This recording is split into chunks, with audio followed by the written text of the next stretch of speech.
ओम नमः शिवाय। हेलो दोस्तों, आज की वीडियो में बात करेंगे संपूर्ण श्री सत्यनारायण व्रत कथा के बारे में जानेंगे और सुनेंगे।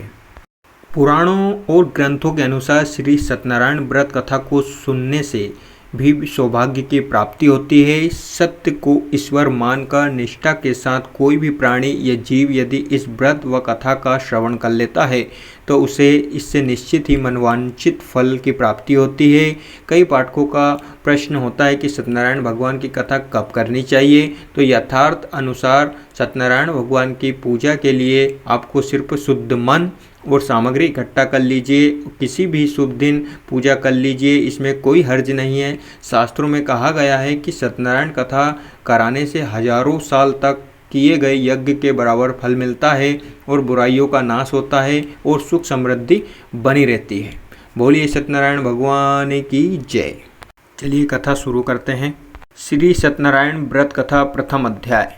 एक समय की बात है, नैशिरण्य तीर्थ में सौनिक आदि 88,000 ऋषियों ने श्री सूत जी से पूछा, हे प्रभु, इस कलयुग में वेद विद्या रहित मनुष्यों को प्रभु भक्ति किस प्रकार मिल सकती है तथा उनका उद्धार कैसे होगा। हे मुनि श्रेष्ठ, कोई ऐसा तप बताइए जिससे थोड़े समय में ही पुण्य मिले और मनवांछित फल भी मिल जाए। इस प्रकार की कथा सुनने की हम इच्छा रखते हैं। सर्वशास्त्रों के ज्ञाता सूत जी बोले, है वैष्णवों, मैं पूज्य आप सभी से प्राणियों के हित की बात पूछी है, इसीलिए मैं एक ऐसे श्रेष्ठ व्रत को आप लोगों को बताऊंगा जिससे नारद जी ने लक्ष्मी नारायण जी से पूछा था। ओ लक्ष्मीपति ने मणि श्रेष्ठ नारद जी से कहा था, आप सब इसे ध्यान से सुनिए। एक समय की बात है, योगी राज नारद जी दूसरों के हित की इच्छा के लिए अनेकों लोकों में घूमते हुए मृत्यु लोक में आ पहुँचे। यहाँ उन्होंने अनेक योनियों में जन्मे प्राय सभी मनुष्यों को अपने कर्मों द्वारा अनेकों दुखों से पीड़ित देखा। उनका दुख देख नारद जी सोचने लगे कि जैसा यत्न किया जाए उस जिसके करने से निश्चित रूप से मानव के दुखों का अंत हो जाए। इसी विचार पर मनन करते हुए वे विष्णु लोक में गए। वहाँ वे देवों के ईश नारायण की स्तुति करने लगे, जिनके हाथों में शंख चक्र गदा और पद्म थे, गले में वरमाला पहने हुए थे। स्तुति करते हुए नारद जी बोले, हे भगवान, आप अत्यंत शक्ति से संपन्न हैं, मन तथा वाणी भी आपको नहीं पा सकती। आपका आदि मध्य तथा अंत नहीं है, निर्गुण स्वरूप सृष्टि के कारण भक्तों के दुख दूर करने वाले हैं। आपको मेरा नमस्कार है। नारद जी की स्तुति सुन विष्णु भगवान बोले, हे मुनि श्रेष्ठ, आपके मन में क्या बात है? आप किस काम के लिए पधारे हैं, उसे निसंकोच कहो। इस पर नारद मुनि बोले कि मृत्यु लोक में अनेक योनियों में जन्मे मनुष्य अपने कर्मों के द्वारा अनेकों दुख से दुखी हो रहे हैं। हे नाथ, आप मुझ पर दया रखते हैं तो बताइए कि वो मनुष्य थोड़े प्रयास से ही अपने दुखों से कैसे छुटकारा पा सकते हैं। श्री हरि बोले, हे नारद, मनुष्यों की भलाई के लिए तुमने बहुत अच्छी बात पूछी, जिसके करने से मनुष्य मोह से छूट जाता है। वे बात मैं कहता हूँ, उसे सुनो। स्वर्ग लोक व मृत्यु लोक दोनों में एक दुर्लभ उत्तम व्रत है जो पुण्य देने वाला है। आज प्रेम बस होकर मैं उसे तुमसे कहता हूँ।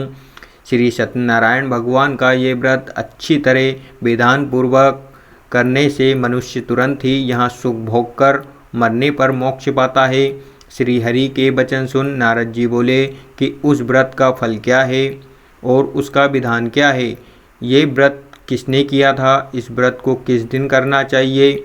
सभी कुछ विस्तार से बताइए। नारद जी की बात सुनकर श्री हरि बोले, दुख व शोक को दूर करने वाला, ये सभी स्थानों पर विजय दिलाने वाला है। मानव को भक्ति व श्रद्धा के साथ शाम को श्री सत्यनारायण भगवान की पूजा धर्म परायण होकर ब्राह्मण व बंधुओं के साथ करनी चाहिए। भक्ति भाव से ही नैवेद्य, केले का फल, घी, दूध, गेहूं का आटा, सवाय लें। गेहूं के स्थान पर साठी का आटा, शक्कर तथा गुड़ लेकर वह सभी भक्षण योग्य पदार्थों को मिलाकर भगवान का भोग लगाएं। ब्राह्मणों सहित बंधु बांधवों को भी भोजन कराएं। उसके बाद स्वयं भोजन करें। भजन कीर्तन के साथ भगवान की भक्ति में लीन हो जाएं। इस तरह से सत्यनारायण भगवान का ये व्रत करने पर मनुष्य की सारी इच्छाएं निश्चित रूप से पूरी होती है। इस कलिकाल अर्थात कलयुग में मृत्युलोक में मोक्ष का यही एक सरल उपाय बताया गया है। इति श्री सत्यनारायण व्रत कथा का प्रथम अध्याय समाप्त। बोलिए श्री सत्यनारायण भगवान की जय। श्री सत्यनारायण व्रत कथा द्वितीय अध्याय शुरू। सूत जी बोले, हे ऋषियों, जिसने पहले समय में इस व्रत को किया था उसका इतिहास कहता हूँ, ध्यान से सुनो। सुंदर काशीपुर नगरी में एक अत्यंत निर्धन ब्राह्मण रहता था। भूख प्यास से परेशान वे धरती पर घूमता रहता था। ब्राह्मणों से प्रेम करने वाले भगवान ने एक दिन ब्राह्मण का वेश धारण कर उसके पास जाकर पूछा, हे विप्र, नित्य दुखी होकर तुम पृथ्वी पर क्यों घूमते हो? दीन ब्राह्मण बोला, मैं निर्धन ब्राह्मण हूँ, भिक्षा के लिए धरती पर घूमता हूँ। हे भगवान, यदि आप इसका कोई उपाय जानते हो तो बताइए। वृद्ध ब्राह्मण कहता है कि सत्यनारायण भगवान मनवांछित फल देने वाले हैं, इसीलिए तुम उनका पूजन करो। इसे करने से मनुष्य सभी दुखों से मुक्त हो जाते हैं। वृद्ध ब्राह्मण बनकर आए सत्यनारायण भगवान उस निर्धन ब्राह्मण को व्रत का सारा विधान बताकर अंतर्धान हो गए। ब्राह्मण मन ही मन सोचने लगा कि जिस व्रत को वृद्ध ब्राह्मण करने को कह गया मैं उसे जरूर करूँगा। ये निश्चय करने के बाद उसे रात में नींद नहीं आई। वे सवेरे उठकर सत्यनारायण भगवान के व्रत का निश्चय कर भिक्षा के लिए चला गया। उस दिन निर्धन ब्राह्मण को भिक्षा में बहुत धन मिला, जिससे उसने बंधु बांधवों के साथ मिलकर श्री सत्यनारायण भगवान का व्रत संपन्न किया। भगवान सत्यनारायण का व्रत संपन्न करने के बाद वे निर्धन ब्राह्मण सभी दुखों से छूट गया और अनेक प्रकार की संपत्तियों से युक्त हो गया। उसी समय से ये ब्राह्मण हर माह इस व्रत को करने लगा। इस तरह से सत्यनारायण भगवान के व्रत को जो मनुष्य करेगा वे सभी प्रकार के पापों से छूटकर मोक्ष को प्राप्त होगा। जो मनुष्य इस व्रत को करेगा वे भी सभी दुखों से मुक्त हो जाएगा। सूत जी बोले कि इस तरह से नारद जी से नारायण जी का कहा हुआ श्री सत्यनारायण व्रत को मैंने तुमसे कहा। हे विप्रो, मैं अब और क्या कहूँ? ऋषि बोले, हे मुनिवर, संसार में उस विप्र से सुनकर और किस किस ने इस व्रत को किया, हम सब इस बात को सुनना चाहते हैं। इसके लिए हमारे मन में श्रद्धा का भाव है। सूत जी बोले, हे मुनियों, जिसने इस व्रत को किया वे सब सुनो। एक समय वही विप्र धन व ऐश्वर्य के अनुसार अपने बंधु बांधवों के साथ इस व्रत को करने को तैयार हुआ। उसी समय एक लकड़ी बेचने वाला बूढ़ा आदमी आया और लकड़ियां बाहर रखकर अंदर ब्राह्मण के घर में गया। प्यास से दुखी वे लकड़हारा उनको व्रत करते देख विप्र को नमस्कार कर पूछने लगा कि आप ये क्या कर रहे हैं तथा इससे करने से क्या फल मिलेगा, कृपया मुझे भी बताइए। ब्राह्मण ने कहा कि सब मनोकामनाओं को पूरा करने वाला ये सत्यनारायण भगवान का व्रत है। इनकी कृपा से ही मेरे घर में धन्य धान्य की आदि की वृद्धि हुई है। विप्र से सत्यनारायण व्रत के बारे में जानकर लकड़हारा बहुत प्रसन्न हुआ। चरणामृत लेकर वे प्रसाद खाने के बाद वे अपने घर गया। लकड़हारे ने अपने मन में संकल्प किया कि आज लकड़ी बेचने से जो भी धन मिलेगा उसी से श्री सत्यनारायण भगवान का उत्तम व्रत करूँगा। मन में इस विचार को ले बूढ़ा आदमी सिर पर लकड़ियां रख उस नगर में बेचने गया जहां धनी लोग ज़्यादा रहते थे। उस नगर में उसे अपनी लकड़ियों का दाम पहले से 4 गुना अधिक मिलता है। बूढ़ा प्रसन्नता के साथ दाम लेकर केले, शक्कर, घी, दूध, दही और गेहूं का आटा ले सत्यनारायण भगवान के व्रत के अन्य सामग्रियों को लेकर अपने घर गया।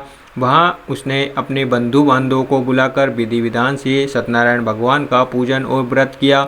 इस व्रत के प्रभाव से वे बूढ़ा लकड़हारा धन, पुत्र आदि से युक्त होकर संसार के समस्त भोग अंत काल में वैकुंठ धाम चला गया। इति श्री सत्यनारायण व्रत कथा का द्वितीय अध्याय संपूर्ण हुआ। बोलिए श्री सत्यनारायण भगवान की जय। श्री सत्यनारायण व्रत कथा तृतीय अध्याय। सूत जी बोले, हे श्रेष्ठ मुनियों, अब आगे की कथा कहता हूँ। पहले समय में उल्कामुख नाम का एक बुद्धिमान राजा था। वे सत्यवक्ता और जितेंद्री था। प्रतिदिन देव स्थानों पर जाता और निर्धनों की धन देकर उनके कष्ट दूर करता था। उसकी पत्नी कमल के समान मुख वाली तथा सती साध्वी थी। भद्रशिला नदी तट के उन दोनों ने श्री सत्यनारायण भगवान का व्रत किया। उसी समय साधु नाम का एक वैश्य आया। उसके पास व्यापार करने के लिए बहुत सा धन भी था। राजा को व्रत करते देख वे विनय साथ पूछने लगा, हे राजन, भक्तिभाव से पूर्ण होकर आप ये क्या कर रहे हैं? मैं सुनने की इच्छा रखता हूँ, तो आप मुझे बताइए। राजा बोला, हे साधु, अपने बंधु बांधवों के साथ पुत्रादि की प्राप्ति के लिए एक महाशक्तिमान श्री सत्यनारायण भगवान का व्रत व पूजन कर रहा हूँ। राजा के वचन सुन साधु आदर से बोला, हे राजन, मुझे इस व्रत का सारा विधान कहिए। आपके कथा अनुसार मैं इस व्रत को करूँगा। मेरी भी संतान नहीं है और इस व्रत को करने से निश्चित रूप से मुझे संतान की प्राप्ति होगी। राजा से व्रत का सारा विधान सुन व्यापार से निर्वृत्त हो वह अपने घर गया। साधु वैश्य ने अपनी पत्नी को संतान देने वाला इस व्रत का वर्णन कह सुनाया और कहा कि जब मेरी संतान होगी तब मैं इस व्रत को करूँगा। साधु ने इस तरह के वचन अपनी पत्नी को लीलावती से कहे। एक दिन लीलावती के साथ आनंदित हो संसारिक धर्म में प्रवृत्त होकर सत्यनारायण भगवान की कृपा से गर्भवती हो गई। 10वें महीने में उसके गर्भ से एक सुंदर कन्या ने जन्म लिया। दिनों दिन वह ऐसे बढ़ती लगी जैसे कि शुक्ल पक्ष का चंद्रमा बढ़ता है। माता पिता ने अपनी कन्या का नाम कलावती रखा। एक दिन लीलावती ने मीठे शब्दों में अपने पति को याद दिलाया कि आपने सत्यनारायण भगवान के जिस व्रत को करने का संकल्प किया था उसे करने का समय आ गया है। अब इस व्रत को करिए। साधु बोला कि हे प्रिय, इस व्रत को मैं उसके विवाह पर करूँगा। इस प्रकार अपनी पत्नी को आश्वासन देकर वे नगर को चला गया। कलावती पिता के घर में रहे वृद्धि को प्राप्त हो गई। साधु ने एक बार नगर में अपनी कन्या को सखियों के साथ देखा तो तुरंत ही दूत को बुलाया और कहा कि मेरी कन्या के योग्य वर देखकर आओ। साधु की बात सुनकर दूत कंचन नगर में पहुंचा और वहां देखभाल कर लड़की के सुयोग वाणिक पुत्र को लेकर आया। सुयोग लड़के को देख साधु ने बंधु बांधवों को बुलाकर अपनी पुत्री का विवाह कर दिया। लेकिन दुर्भाग्य की बात यह है कि साधु ने अभी भी श्री सत्यनारायण भगवान का व्रत नहीं किया।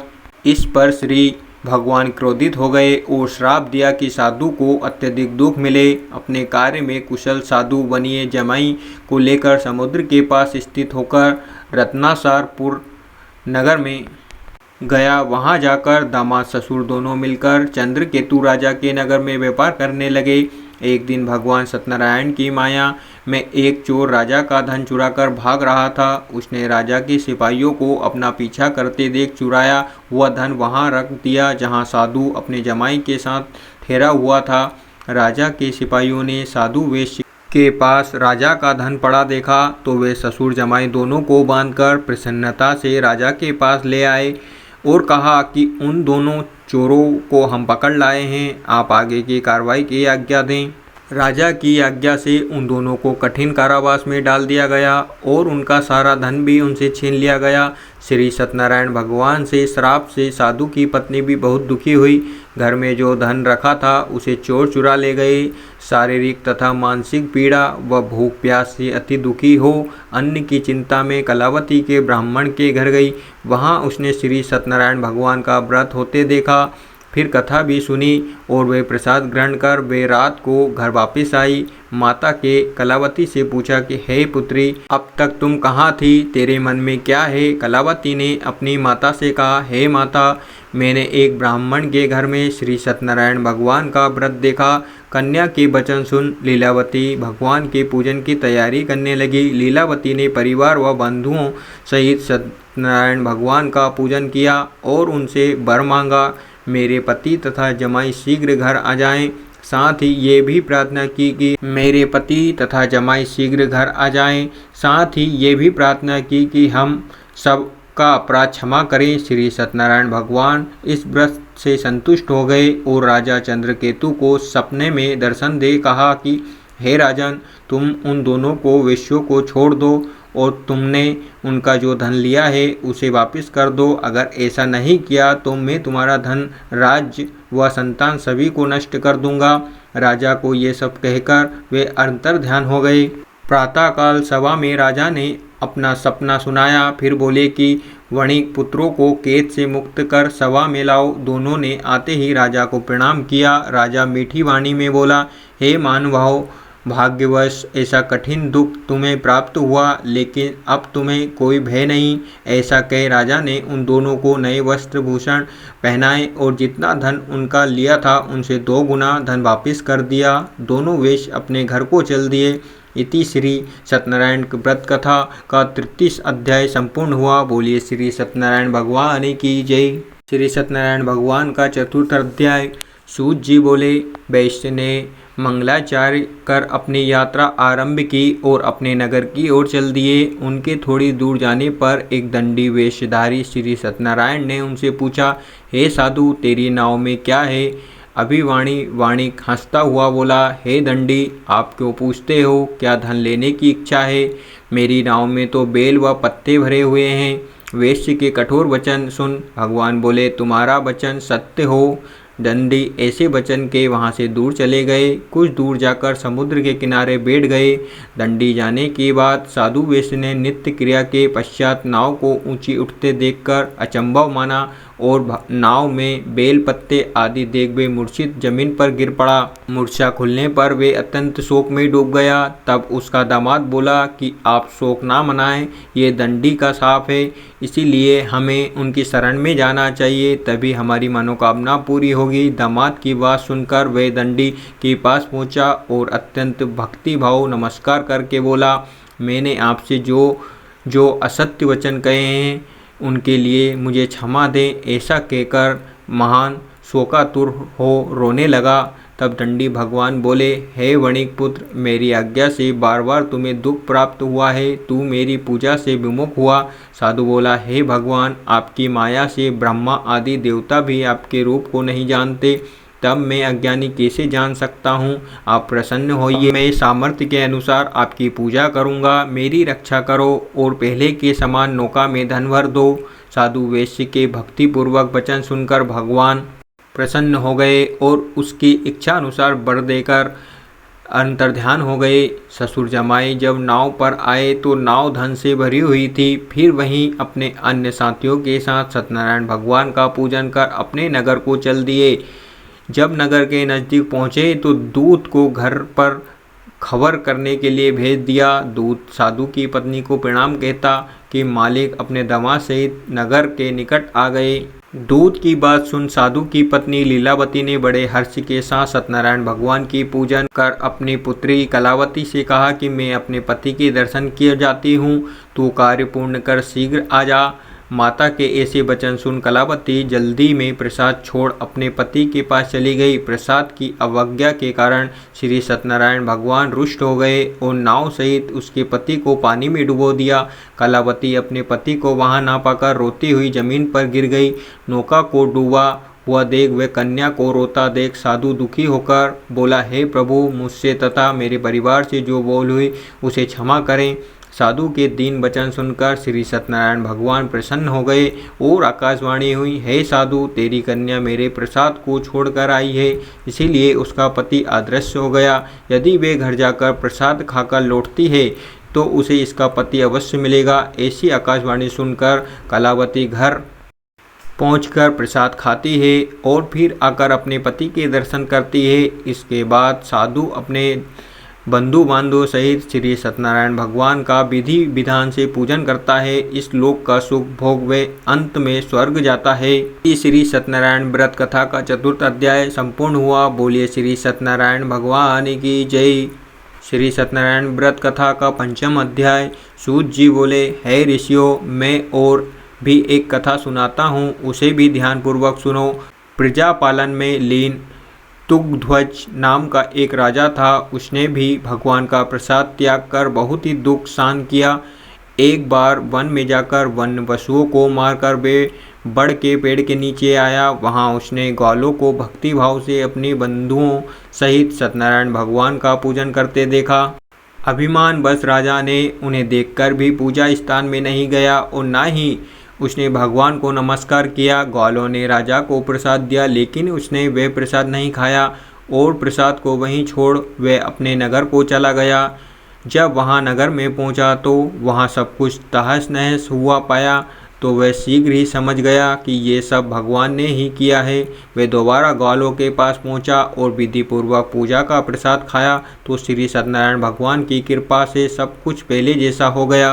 दीर्घ काल तक सुख भोगने के बाद मरणोपरांत उसे स्वर्गलोक की प्राप्ति हुई। जो मनुष्य परम दुर्लभ इस व्रत को करेगा तो भगवान सत्यनारायण की अनुकंपा से उसे धन धान की प्राप्ति होगी, निर्धन धनी हो जाता है और भय मुक्त जीवन जीता है। संतानहीन मनुष्य को संतान सुख मिलता है और सारे मनोरथ पूर्ण होने पर मानव अंतकाल में वैकुंठ धाम को जाता है।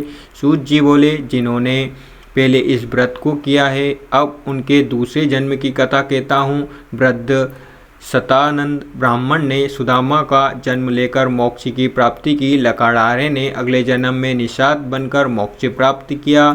उल्लामुख नाम का राजा दशरथ होकर वैकुंठ हो गए। साधु नाम के वेश्य ने मोरध्वज बनकर अपने पुत्र को आरे चीर कर मोक्ष पाया।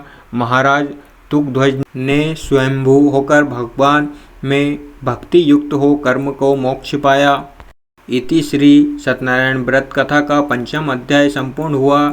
बोलिए श्री सत्यनारायण भगवान की जय। अतः श्री सत्यनारायण व्रत कथा संपूर्ण। इस कथा के बाद श्री सत्यनारायण व्रत कथा की आरती आपको डिस्क्रिप्शन बॉक्स में मिल जाएगी। कृपया कथा सुनने के बाद आरती अवश्य करें। अगर आपको वीडियो अच्छी लगी हो तो like share comments and subscribe करना ना भूलें। Thank you so much all of you.